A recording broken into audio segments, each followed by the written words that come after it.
สบายดีตอนเช้าเนาะหมดทุกคนมื้อนี้ก็เดือน7วันที่16เฮาได้มาฮอดแคมป์กราวด์เฮาอยู่มิกซ์เบย์เนาะอยู่เลคทาโฮมื้อนี้ก็สิมีหลายรายการอยู่มื้อนี้ไปเลาะลิ้นน้ำลิ้นหยังเนาะตอนนี้ก็กำลังคว้าอาหารเช้าอยู่ตอนนี้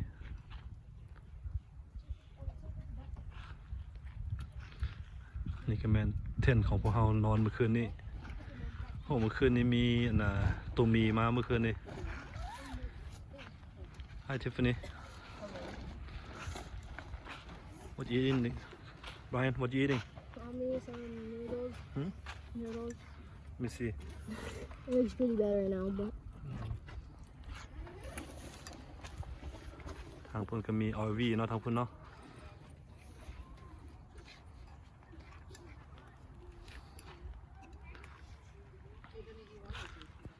ทางบนนี้ก็เป็นมงเทนท์แคมป์กราวด์ทางนี้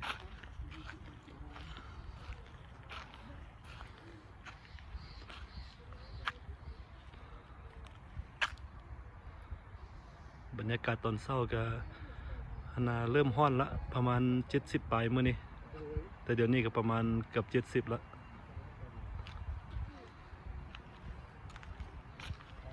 ใช่พอเฮาสิพากันไปลิ้นน้ำอยู่พุ่นพี่น้องน้ำอยู่ใกล้ๆเห็นยางไปเห็นรถทันไปซื้อทัน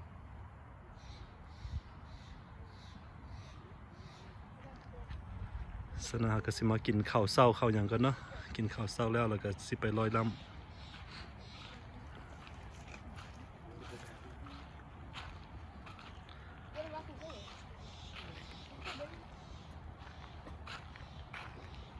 What you cooking, honey? Hot dogs. Hot dogs and bun. What happened to the pancake and the eggs? You cooked it. They eat it all. All gone, huh? เฮ็ดแพนเค้กกับเฮ็ดขั่วไข่หมดละปิ้งฮอทดอกต่อวันนี้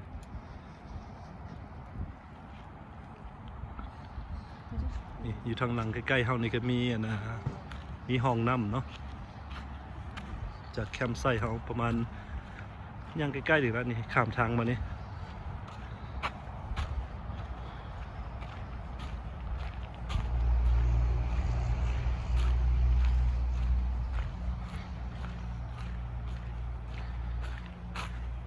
วันนี้ก็สิไปเลาะเที่ยวมื้อนี้เด้บ่มีน้ำมีหยังอีกพี่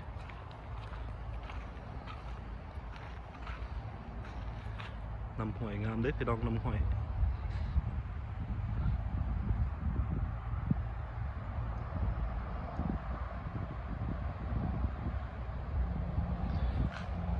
อ้อมพี่ก็มีต้นไม้ใหญ่เนาะต้นไม้ใหญ่เต็มพี่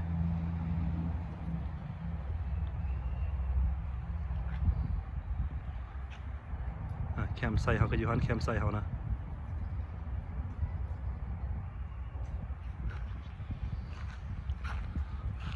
ทางพี่ก็มีคนแคมปิ้งทางพี่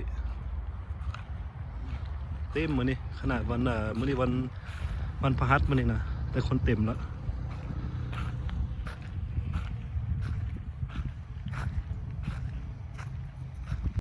เทนไซต์เนาะมันสิเป็นคือกันหมดมีมีกล่องใส่เครื่องกินเนาะบ่ให้มีให้ยังมาเอาของกินแล้วก็สิมีเตาดังไฟ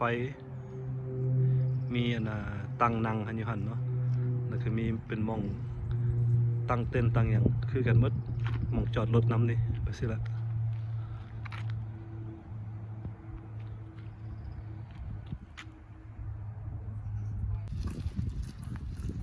โอเคบัดนี้พวกเราก็สิพากันไปลิ้นนำอยู่เลขก็เนาะวันนี้เนาะกำลังออกจากเทนท์เฮาไป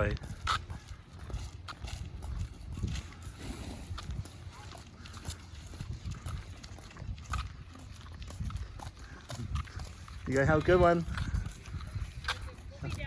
Oh, okay. You too.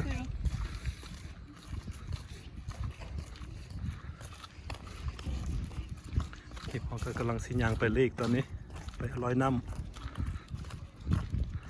แคมป์เก้าตัวนี้ก็งามพี่น้องแคมป์ผู้ใดมีโอกาสให้มาเด้อชื่อว่า Mix Bay อยู่เลคทาโฮโอเคก็มีห้องน้ำแบบสิมีห้องน้ำมีหม้องอาบน้ำ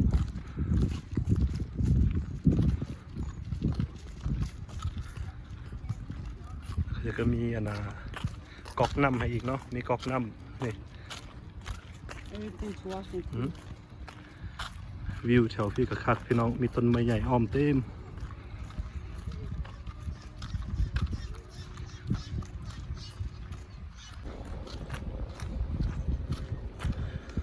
หลังจากเขาย่างมาแคมป์เก่าเขาใกล้ๆกับฮอดแล้วเนาะพี่น้องนี่ย่างบ่ฮอด3 นาที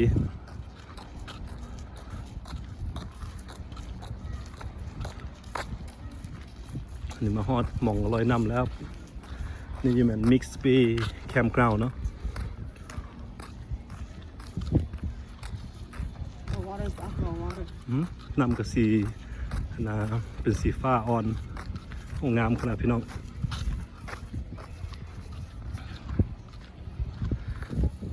อันนี้เขาจะว่าบ่ให้มีสัตว์เนาะ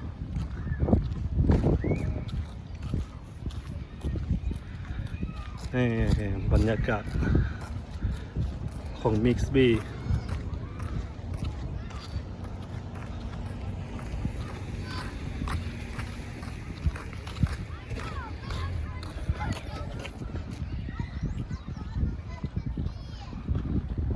Go down more over there right here. There. Go down there. ตอนนี้พอก็อยู่ Mixed Bay เด้อพี่น้องคนเต็มเพียงมื้อนี้อยู่ Mixed Bay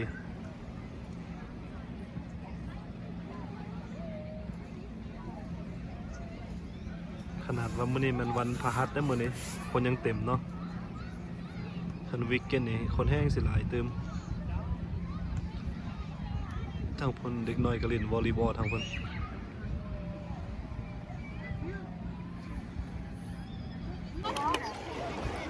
ตอนนี้พอก็ลงมาเล่นน้ำเนาะตอนนี้เนาะน้ำใสพี่น้องเพิ่นคนเต็มพุ่นน่ะตอนนี้คนเต็มมื้อนี้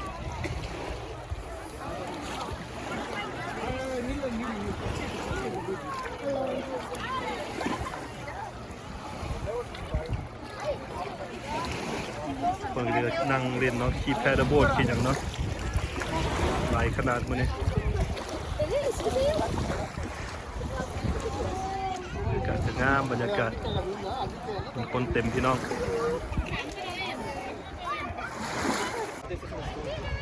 คนก็ขี่แพดโบ๊ทอยู่พุ่น The water's so clear. ทางนั้นก็มีขี่ทูบเนาะทางนั้นเนาะ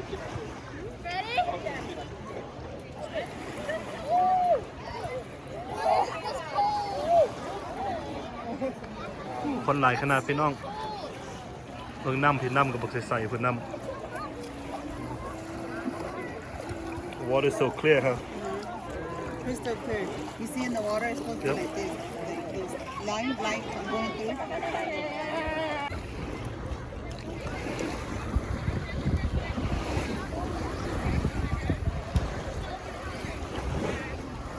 It's okay, huh? After you get in for a little bit. representing ของแท้เนาะ Real Lao เด้อของแท้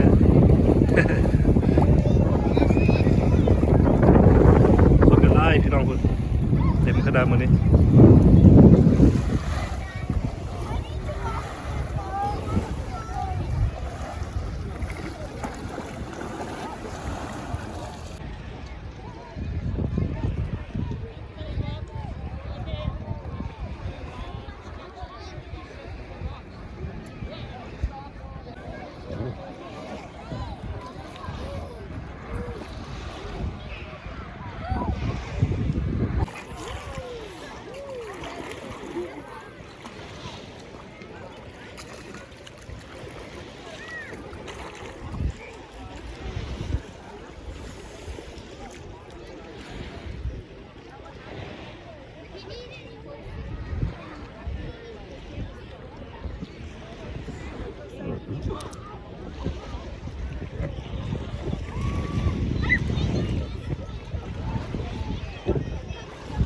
Were you fake floating? There's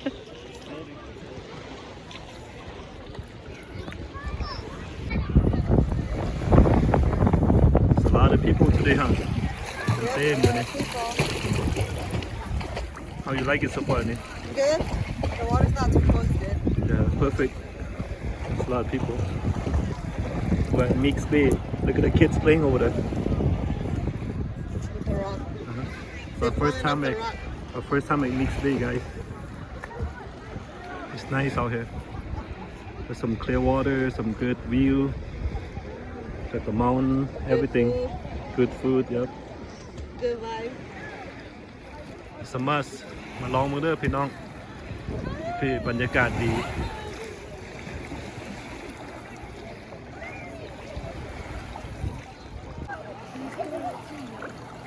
นี่เด็กน้อยก็กำลังเฮ็ด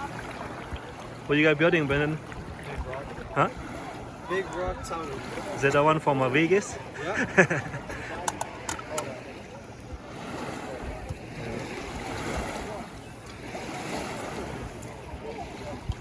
ตอนนี้เด็กน้อยก็เฮ็ดWhere you guys rock get the rocks at? they just find it, yeah. จักเฮ็ดหยังก็บ่ฮู้เนาะ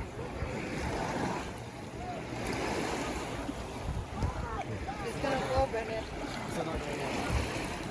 Put that one on the bottom. เพิ่นก็เล่นวอลเลย์บอลเล่นหยังเนาะ Got two bottom.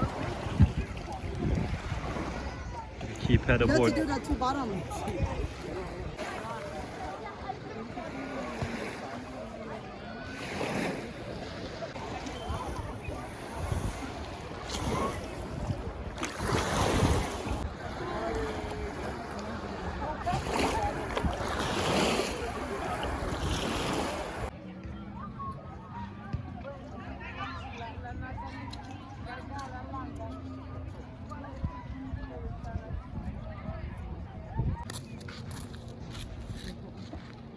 นี่ก็แม่นร้านอาหารอยู่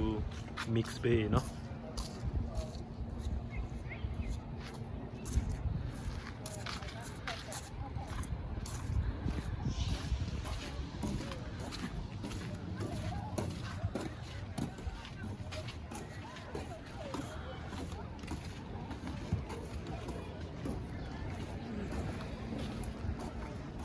เป็นร้านสุดพิซซ่า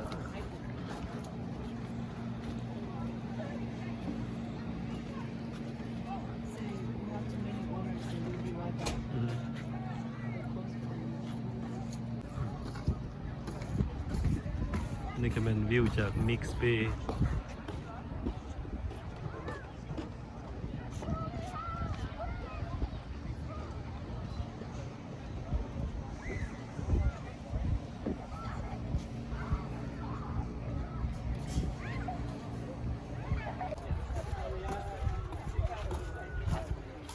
นี่ก็เป็นหม้องนั่งเล่นเนาะของเพิ่นเป็นwaterfront and resort อันนี้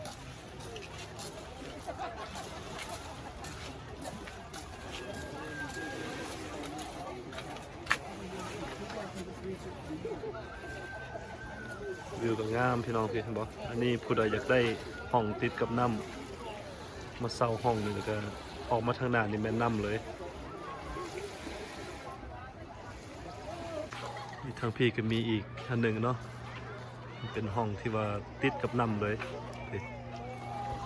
ข้างหน้านี่แม่นน้ำย่างลงมารถ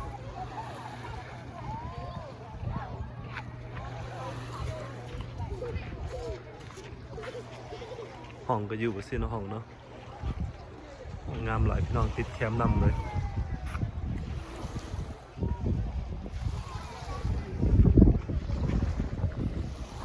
นี่ก็บ่ฮู้ว่าราคาเท่าใดเนาะแต่ว่าติดเป็นห้องติดอยู่แคมป์น้ำตัวนี้ทางพี่ก็เป็นแคบินเนาะเป็นแคบินอยู่ติดน้ำเลยตัวนี้แคบินก็งามพี่น้องสไตล์แบบเก่าๆเนาะย่างลงมานี่แล้วก็แคมป์น้ำเลยนี่เห็นบ่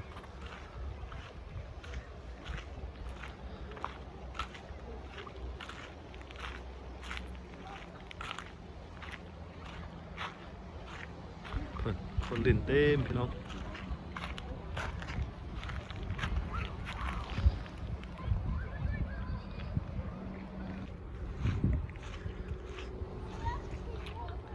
นี่มันเป็นแบบ private area เนาะ private area ของ ผู้ใดมาเซาอยู่นี่เขาจะค่อยให้เข้าไปเรียนอันนี้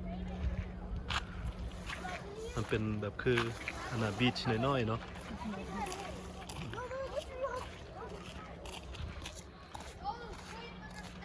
มาทางนี้เองก็เป็นเทรลอีก It's like a trailhead ฮะอันนี้ That's how you can check it out. He's sorry. เป็นหมองยางอันนี้หมองยางไปปุ้งไปใส่แล้วนี่ลองเช็คเบิ่งซื่อๆ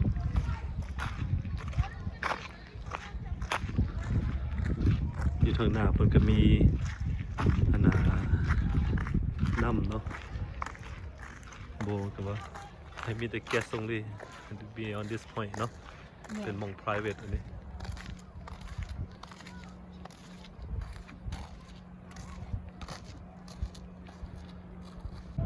มาทางพี่วิวคักขนาดพี่น้องคนเขาจะมาเล่นอยู่Mix Bay เนาะ There's a lot of people huh but the water is so blue นี่ก็แมนเทือทำอิฐเนาะพวกเขามา Mix Bay อยู่นี่คักหลายพี่น้องแนะนำเด้อผู้ใดสนใจอยากมาเลกทาโฮให้มาบึกอยู่Mix Bayเพราะว่ามันเป็นมีหมองลินอาบน้ำลินมีหมองอย่างเป็นคือทะเลนี่แหละสามารถแคมปิ้งแล้วก็มาลอยน้ำย่างบ่ฮอด 2-3 นาทีก็ฮอดแคมป์น้ำละจากแคมป์กราวด์เห็นบ่อยู่ทางนี้ก็แม่นตู้แคปเป็นเฮาถ่ายเมื่อกี้เนาะ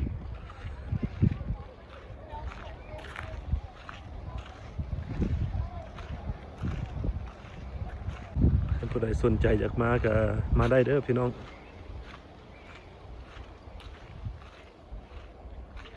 อยู่แคมป์กราวด์เฮาเซาหันกับมื้อหนึง$55มันให้จอดรถได้2 คน2 คันแล้วก็คนหันแม็กซิมัม6 คนเนาะ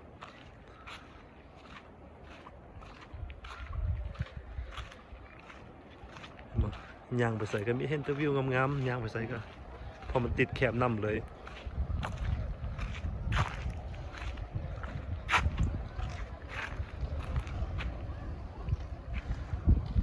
คนลินขี่แพดโบ๊ทขี่อย่างเต็มพุ่นเรือก็มีพี่น้องเรืออยู่พุ่นเอาสิซุ่มเข้าให้เบิ่ง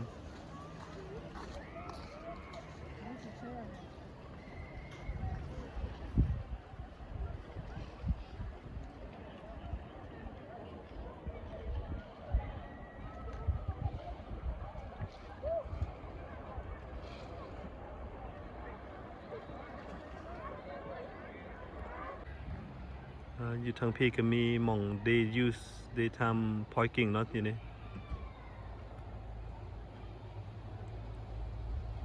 ที่รีสอร์ทนี่ก็มีหลายสิ่งหลายอย่างเด้อพี่น้องมีห้านอาหารขายของกินน้อยนึงมีหม่องนั่งลิ้นเนาะมีหม่องแล้วก็อยู่นี่ก็มีgeneral store อีกเขาจะขายน้ำก้อนขายหลายอย่างที่ว่าคันเพื่อลืมเอาเครื่องเอาของมาเนาะ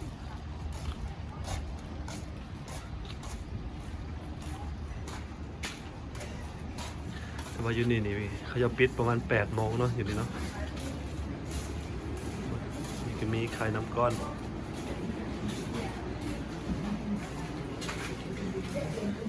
ขายของกินเนาะขายขนมขายยังมีชิปโซดามีเบียร์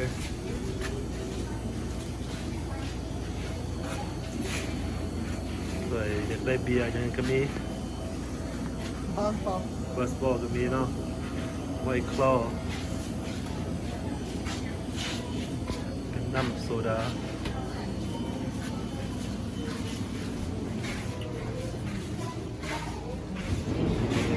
เครื่องก็มีเนาะเป็นเกิบเป็นเครื่อง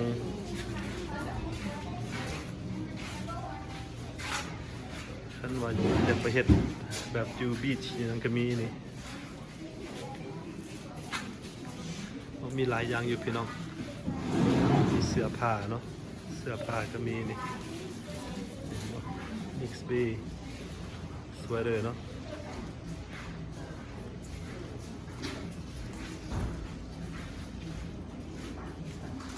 เป็นตลาดน้อยๆอันนึงที่นี่ก็มีเกลียวนำเนาะผู้ใดอยากได้แนวเห็ดคันลืมแนวครัวกินเนาะแล้วก็มีนี่ให้นี่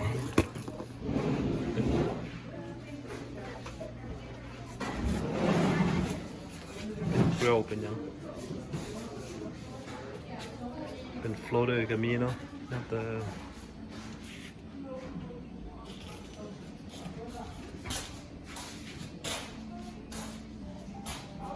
อยู่พี่ก็มีมองให้เศร้าอันน่ะแนวขี่เรือขี่อย่างริมเนาะขี่เป็นแบบคายแยกเป็นอย่างสิหรือว่าแพดเดิลบอร์ดคำเพลินลืมออกมาก็เศร้าได้นี่